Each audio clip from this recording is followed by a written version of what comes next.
Hi there. I'm Mary Ellen and this is my YouTube channel Life is Messy but I am learning as I grow. Here you can find over 1,000 DIY crafts, recipes, garden tips, family-friendly fun and travel, and cat shorts of my cats Cotton, Lucifer and Typo. Around here we ditch perfection and embrace the mess, because in life's messes we learn and grow. Most of my videos come with a side of spills, burnt fingers from the glue gun, and an occasional cat walking through the shot. Together we're always celebrating something, whether it's a holiday or just the fact that I got through a craft without glitter in my coffee. From festive DIY decor to seasonal treats, there's always a reason to break out the hot glue gun and have a little fun. And if you've got an instant pot or air fryer gathering dust, I'll help you to enjoy using them. I bring all of this to you with a light-hearted learn-as-you-go approach. So if you're into creative chaos, cozy vibes, and learning right alongside me, hit that subscribe button and let's make some messy memories together. Today we are diving into the sweet, crunchy, messy world of caramel apple bark. But don't worry, it's totally dairy-free and totally delicious. Think of it like caramel apples but way less work. We're talking layers of chocolate, crisp apples, salty pretzels, and a drizzly peanut butter caramel that is so good, you might end up eating it with a spoon before it even makes it onto the bark. No judgment here. I may have done that once. Gather your ingredients. 1 cup apple, chopped into bite-sized pieces. Granny Smith is my preferred pick, but any firm apple will do. 1 cup dairy-free chocolate chips.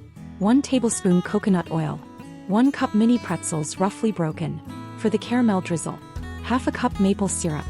1/2 teaspoon vanilla extract. 2 heaping tablespoon coconut oil. 4 tablespoons peanut butter. Smooth works best.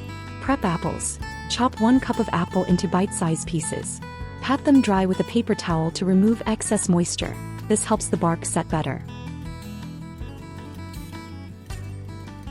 Melt chocolate. In a microwave-safe bowl, combine 1 cup dairy-free chocolate chips and 1 tablespoon coconut oil.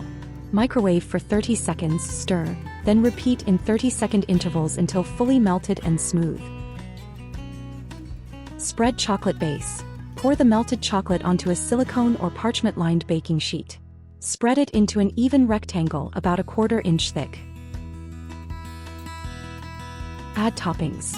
Sprinkle the chopped apples and broken pretzels evenly over the chocolate while it's still warm. Gently press them down so they stick. For extra crunch, add chopped nuts, walnuts, pecans or almonds, along with the pretzels. Make the caramel drizzle.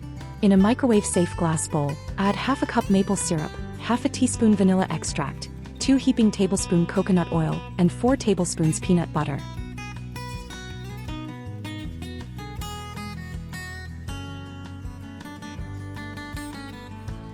Microwave in 20 to 30 second intervals, stirring between each until melted and smooth.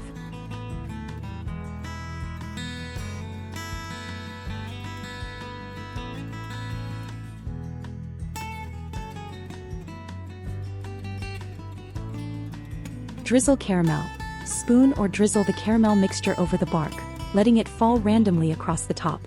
For added optional fun, use melted dairy-free white chocolate in addition to the caramel for a pretty two-tone effect. Freeze. Place the pan in the freezer for at least 1 hour, or until completely solid. Cut and enjoy. Once firm, remove from freezer, cut into bark pieces and enjoy. Best stored in an airtight container in the freezer. Lasts up to 2 weeks, or it can be kept in the fridge for 3 to 4 days, but apples may soften and release moisture. And there you have it, dairy-free caramel apple bark that is crunchy, gooey, chocolatey, and just a little bit messy. Pop it in the freezer so it lasts longer. Break it up, snack on it, share it, or don't share it, I won't tell. Thank you so much for creating something special with me today. Let me know how you liked this video with a thumbs up or down. And if you didn't love it, feel free to leave a kind comment to help me improve. Please like, share, and subscribe so you don't miss what we're learning next. If you're not sure what to do now, watch one of my other videos. I have over 1,000 for you to choose from. Follow me on Facebook and my Pinterest page, or check out my website. Links to all of that and more can be found in this video's description. In life's messes we learn and grow. So get messy and keep learning and growing. I will see you again soon.